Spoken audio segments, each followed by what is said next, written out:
길을 열어준 사람이 조니 에릭슨이라고 하는 여자분입니다. 제가 작년에 조니 에릭슨의 삶을 여러분들에게 소개해드린 바 있는데 오늘 그분의 이야기를 조금 더 여러분과 나누고 싶습니다. 17살 때 고등학교를 졸업하던 해에 볼티모어에 있는 체서픽 베이에서 다이빙을 하다가 잘못 떨어져서 전신마비 장애인이 되었습니다. 그 후에 그녀는 붓을 입에 물고 그림을 그리기 시작했는데 그 그림을 그리면서 의욕적으로 살아갔던 그 모습 때문에 기독교인들뿐만 아니라 비기독교인들 사이에서도 아주 유명 인사가 되었습니다. 이후에 조니는 41개국을 돌아다니면서 강연을 했고 35권 이상의 책을 저술했습니다. 수많은 상을 받았습니다. 그녀가 진행하고 있는 그 라디오 프로그램을 통해서 고난 중에 있는 사람들, 절망 중에 있는 사람들에게 엄청난 위로를 주었고 특별히 사고로 인하여서 평생 장애인이 된 사람들에게 정말로 큰 희망과 용기를 줄 수 있었습니다. 조니 에릭슨이 받은 박사학위만도 명예 박사학위만도 5개가 됩니다. 그 외에 그녀가 지금 대표하고 있는 사역들이나 그녀가 왕성하게 하는 일들을 보면 어떻게 전신마비 장애를 가진 사람이 저렇게 왕성하게 각 곳을 다니며 사역을 할 수 있을까 싶어서 입이 벌어질 만큼 대단한 일들을 하고 있습니다. 조니 에릭슨이 1949년생이니까 금년에 65세가 되었는데 아직도 정말 왕성한 사역을 하고 있어요.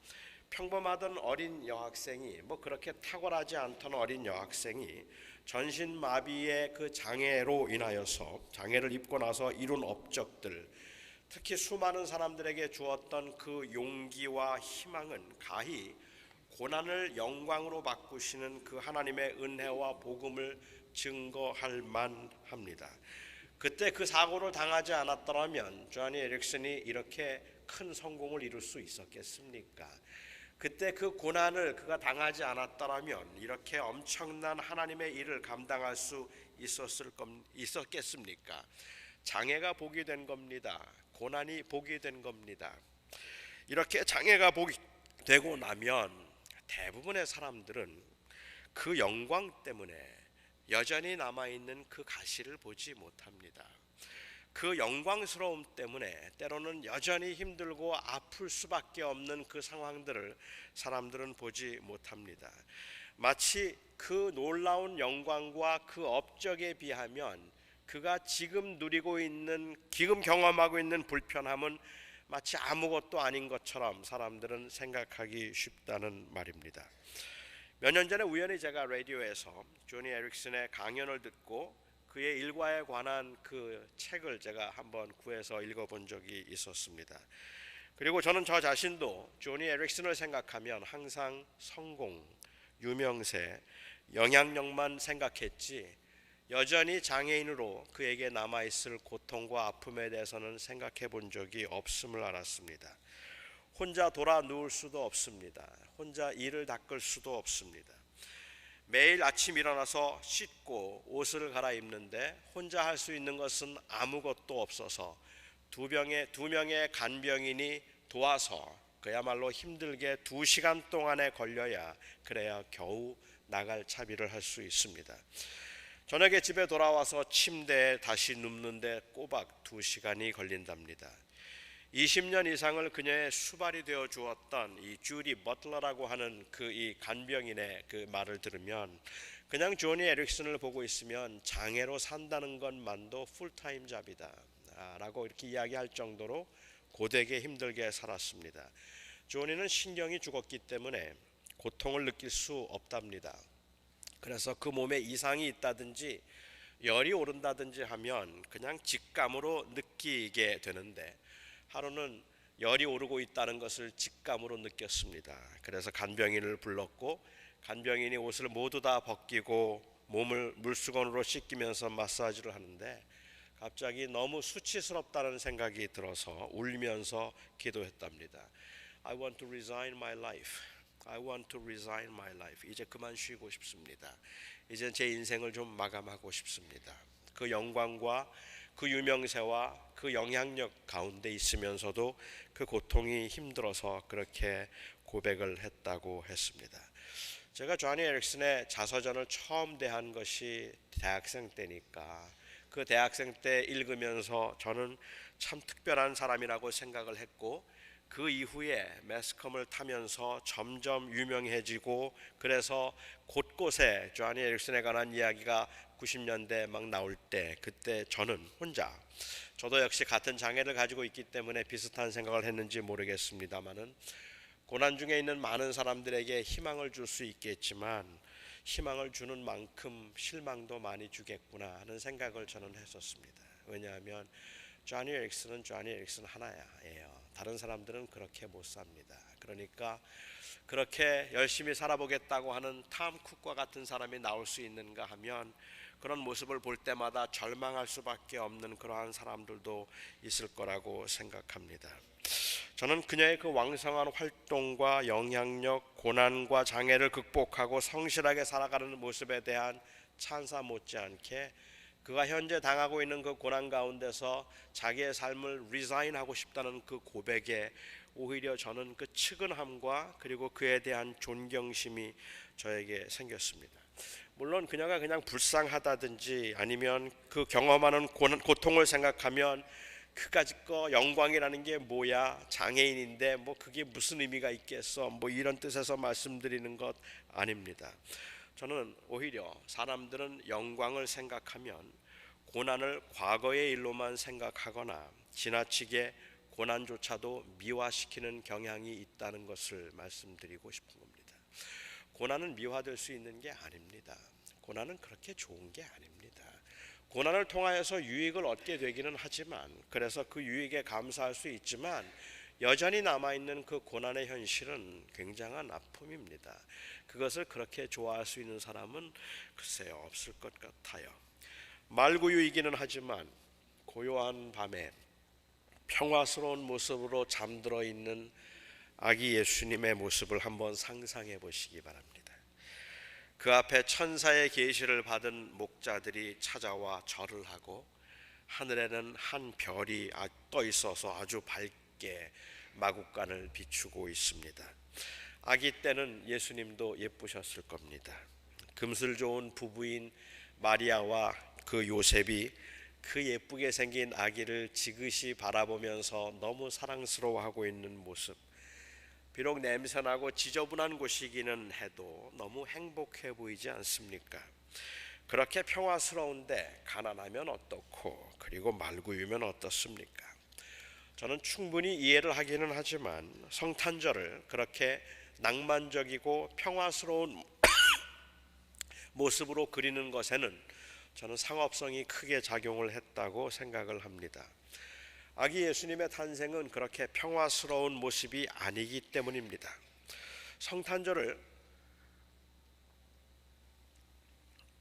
사람들이 성탄절을 평화스럽게 생각하는 이유, 가장 큰 이유는 아마도 이 목자들을 찾아갔던 천사들이 평화의 소식을 전했다는 누가복음의 기록 때문에 그럴 겁니다. 평화와, 그리고 이 땅에는 평화라고 하는, 하늘에는 영광이지만 이 땅에는 평화라고 하는 그 놀라운 소식을 전했기 때문에 우리는 아마도 예수님이 탄생하신 그 장면을 생각하면 평화가 떠오르는 것 같아요. 이런 평화를 생각할 때 우리가 생각하고 있는 단어는 peaceful입니다. 평화스러움이죠. 잔잔한 시냇가 푸른 초장에 양들은 한가롭게 풀을 뜯어 먹고 있고, 목자는 들풀 하나를 입에 물고 파란 하늘을 쳐다보며 누워 있거나 한가로이 피리를 불고 있는 모습, 얼마나 평화스러운 모습입니까? 우리는 이런 삶을 원합니다. 그런데 성경에서 평화를 말할 때는 이런 평화스러운 상태를 말하지 않습니다. 마음이 평화로운 자가 복이 있나니 라고 말하지 않고 화평케 하는 자가 복이 있나니 라고 말합니다. 피스풀한 것이 우리가 추구하고 있는 모습이 아니라 피스메이킹이 성경이 말하고 있는 평화라는 말입니다. 하나님께서는 인간과 화목하기 위해서, 이 피스메이킹을 위해서 당신의 아들을 십자가에 달리게 하셨습니다. 베들레헴에 오신 아기 예수님의 사건은 얼마 후에 그 마을에 있는 모든 어린 아이들의 살인을 부르는 사건입니다. 이 사건은 피스풀한 사건이 아닙니다. 그 아이들의 살인을 부르는 사건이었고, 그리고 결국은 그 아기 예수님도 십자가에 달려 살이 찢기는 처절한 사건이었습니다. 예수님의 사건이 평화의 사건인 것은 그 모습이 평화스럽기 때문이 아닙니다. 평화를 위해서 오신 사건이기 때문입니다. 하지만 그 사건이 예수님에게는 말할 수 없는 고통의 순간입니다. 오늘 본문의 6절 7절을 한번 묵상해 보기 바랍니다. 그는 하나님의 근본 본체시나 하나님과 동등됨을 취할 것으로 여기지 아니하시고 오히려 자기를 비워 이 종의 형체를 가지사 사람들과 같이 되었고, 말구 위에 누워있는 이 아기가 누구입니까? 하나님이십니다. 하나님이 인간의 몸을 입고 오신 것입니다. 이런 비유가 적절할지는 모르겠지만 조니 에릭슨이 사지를 움직일 수 없는 장애를 입어서 느끼는 제한보다 훨씬 더 큰 제한을 주님께서 받고 계시는 겁니다. 평화스러운 모습이라고요. 하나님이 인간이 되어서 이 땅에 오신 모습이 너무 예쁘고 너무 평화스럽다고요. 그 모습은 그야말로 말로 할 수 없는 장애의 모습입니다.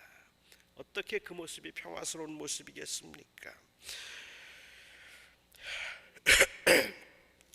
우리는 이 사실을 종종 가볍게 여기고 넘어가는 것 같아요. 그분은 하나님이셨으니까 고통이 없었을 것이라고 생각하고, 자원해서 하신 일이니까 하나도 힘들지 않았을 것이라고 생각하고, 힘든 것도 다 쉽게 해결할 수 있는 분이고 고난도 잠깐이었을 테니까 모든 것을 다 아시는 하나님, 결국 승리할 것을 아셨으니까 견딜만 했을 거라고 생각합니다. 맞습니다.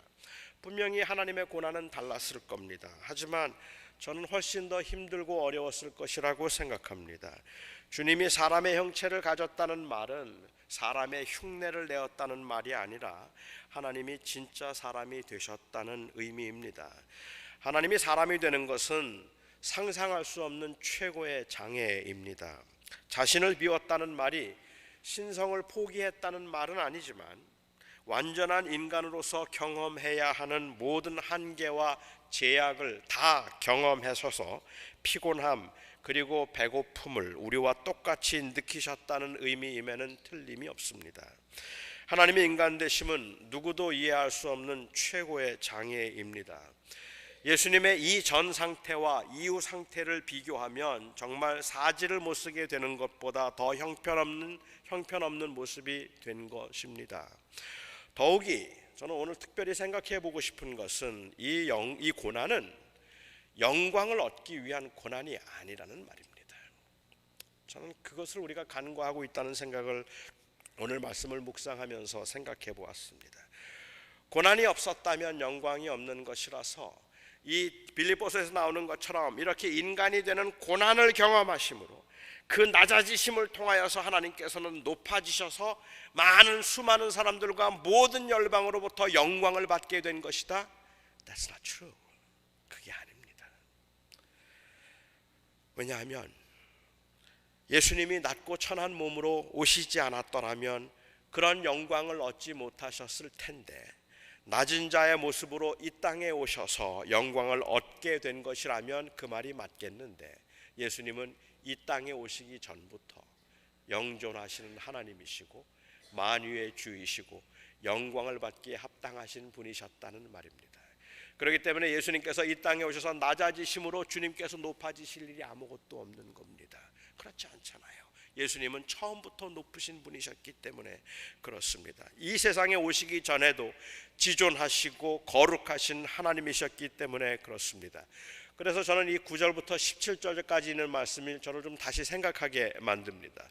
이러므로 하나님이 그를 지극히 높여, 이렇게 낮게 내려오신 주님을 하나님께서 지극히 높여 모든 이름 위에 뛰어난 이름을 주사 하늘에 있는 자들과 땅에 있는 자들과 땅 아래에 있는 자들로 모든 무릎을 예수의 이름에 꿇게 하시고 모든 입으로 예수 그리스도를 주라 시인하여 아버지 하나님께 영광을 돌리게 하셨느니라.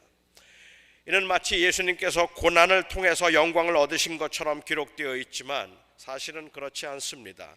다시 말하면 주님께서는 참으로 외로운 왕이셨는데 이 고난을 통해서 수많은 사람들로부터 영광을 받게 되어서 이제 더 영광스러운 왕이 되었다는 말이 아닙니다. 본문은 예수님이 영광을 받게 된 근거를 설명하고 있는 말씀이 아니라 우리가 하나님의 백성이 된 근거를 설명하고 있는 말씀입니다. 어떻게 하나님이 왕이 되셨는가를 말하고 있는 것이 아니라 어떻게 우리가 그 하나님을 왕이라고 부를 수 있게 되었는가를 설명하시는 말씀이라는 말입니다. 그러니까 이 말씀을 통해서 영광을 예수님께서 받으셨지만 실제로 그 고난과 고통과 절망 가운데 영광스러워진 것은 예수님이 아니라 우리라는 말입니다. 우리를 영화롭게 하도록 하기 위해서 예수님께서 그 고난의 길을 가신 것이기 때문에 그러해요.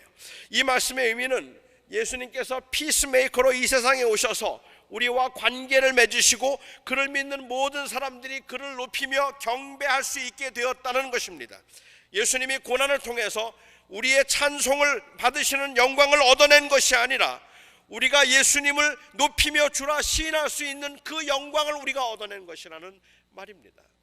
고난은 주님께서 고난을 통해 영광을 받으신 게 아니에요. 그 고난 때문에 우리가 영광 안에 들어가게 된 것입니다. 고린도후서 8장 9절에 이런 말씀이 있습니다. 우리 주 예수 그리스도의 은혜를 너희가 알거니와 부요하신 자로서 너희를 위하여 가난하게 되심은 그의 가난을 함을 인하여 너희를 부요하게 하려 하심이라. 예수님께서는 당신을 위해서가 아니라 우리를 위해서 낮아지셨습니다. 모든 입으로 그리스도를 주라 시인하고 영광 돌리게 된 것은 그리스도께서 얻으신 영광이 아니라 우리가 얻은 영광입니다. 다시 하나님과 화목하여 하나님과 영원토록 함께하는 하나님의 백성이 되었기 때문에 그렇습니다. 이미 말씀드린 것처럼 예수님께서 이 땅에 오시면 엄청난 장애입니다. 그리하지 않으셔도 충분히 영광스러운 분이시기 때문입니다. 우리가 오늘 진심으로 감사하며 찬양을 드리는 것은, 오늘 이와 같은 찬양을 준비하여서 하나님께 영광을 돌리는 것은 그리스도께서 고난으로 인하여 취한 영광 때문이 아니라 사실은 바로 그 고난 때문이고 그 고난이 저와 여러분을 위한 것이었다는 사실 때문입니다. 우리가 주님의 탄생을 기억하고 주님의 탄생을 인하여 기뻐하고 예배하는 것은 그렇게 오신 예수님께서 비록 십자가의 길을 가시지만 부활하심으로 그 영광을 회복하실 것이라서 그것을 미리 축하하는 것이 아닙니다. 주님께서 영광 중에 다시 오실 때에도 주님에게는 그것은 장애입니다. 주님은 영원한 하나님이시기 때문에 그렇습니다. 그것은 주님에게는 그때도 영광 중에 오실 때에도 장애입니다. 주님께서 그 사망의 권세를 이기고 부활하심으로 하나님의 능력을 보여주심으로 주님이 영광스러워진 것이 아니라 우리가 영광스러워진 것입니다. 저만 느끼는 것인지는 모르겠습니다만은 금년 성탄절은 유난히 쓸쓸합니다. 그렇죠? 그리고 유난히 춥다는 생각을 합니다. 딱히 힘든 일이 전혀 없는데도 괜히 허전하고 그리고 심란한 분들도 계시겠지만 아마 여기 앉아 계신 대부분의 분들은 불경기 때문에 몸이 너무 아파서 그리고 너무 지치고 그리고 의욕이 없어서 성탄의 기쁨을 느낄 수 없는지 모르겠습니다. 저는 금년 성탄절에는 아기 예수님을 깊이 묵상할 수 있기를 바랍니다.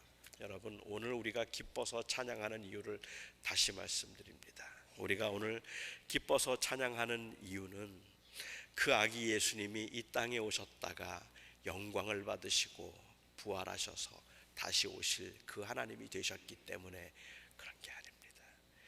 그 모든 일이 우리를 위한 것이라서 그렇습니다. 우리로 하여금 그 영광을 얻도록 하기 위해서 주께서 이 길을 가셨기 때문에 그렇습니다. 주님께는 너무 고통스러운 모습, 완전 장애의 모습입니다. 하늘의 영광과 비교해보면 가슴이 미어질 만큼 비참해진 모습입니다. 아기 예수님의 모습을 인류 역사상 최고의 충격적인 사건이라고 말할 만큼 그렇게 기막히게 고통스러운 모습으로 여러분 오늘 보셔야 합니다. 우리가 아기 예수님께 찬양을 드리지만 너무 사랑스럽고 평화스러워서 드리는 찬양이 아니라 너무 기가 막히게 불쌍해서 드리는, 우리의 고난과 힘든 현실에 그 고난을 너무 기가 막히게 불쌍하게 우리가 느껴질 수 있을 때 우리는 우리의 고난과 우리의 힘든 현실에 아랑곳 없이 그냥 그 앞에 무릎을 꿇고 싶은 겁니다. 우리도 힘들지만 내가 너무 힘들어서 하나님 오늘 찬양할 마음 없어요. 예수님 영광스러운 모습 알지만 저는 오늘 그 주님을 높일 만큼 마음의 여유가 없어요. 충분히 이해할 수 있습니다. 그런데 저는 오늘 감히 그렇게 말씀드립니다. 힘든 분들일수록, 아픈 분들일수록, 어렵고 외롭고 성탄의 의미도 느껴지지 않는 분일수록 오늘 말구에 오신 이 아기 예수님의 모습을 평화스러운 모습이 아니라 기가 막히게 말도 안 되는 불쌍한 모습으로 보셔야 합니다. 그러면 그 앞에 우리가 무릎을 꿇지 않을 수가 없습니다. 어떻게 그 영광을 위해서, 우리의 영광을 위해서 하늘의 영광을 버리셨을까? 오늘은 우리가 그 주님을 경배하고 찬양하고 기뻐하는 날입니다.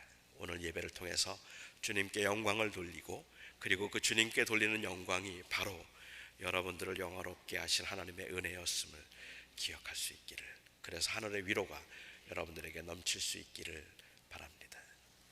기도하겠습니다. 하나님 감사합니다. 예수님께서 이 땅에 오셨음이 평화스럽고 그리고 만왕의 왕이 되기 위해서 오신 것이 아니라 만왕의 왕이 우리를 구원하심으로 왕이라 부를 수 있게 하기 위하여 오셨습니다. 그래서 힘든 사람일수록, 아픈 사람일수록, 고난 중에 있는 사람일수록, 아무 소망도 없다고 생각되는 사람일수록 주님 오늘 더 감격스러워야 합니다. 하나님의 은혜 가운데 우리를 위한 그 그리스도의 사랑을 깊이 생각하고, 그래서 오늘 마음을 다해 정성을 다해 하나님 앞에 드리는 찬양에 우리 모두가 다 함께 아멘으로 화답할 수 있게 하여 주시옵소서. 예수님의 이름으로 간절히 기도하옵나이다. 아멘.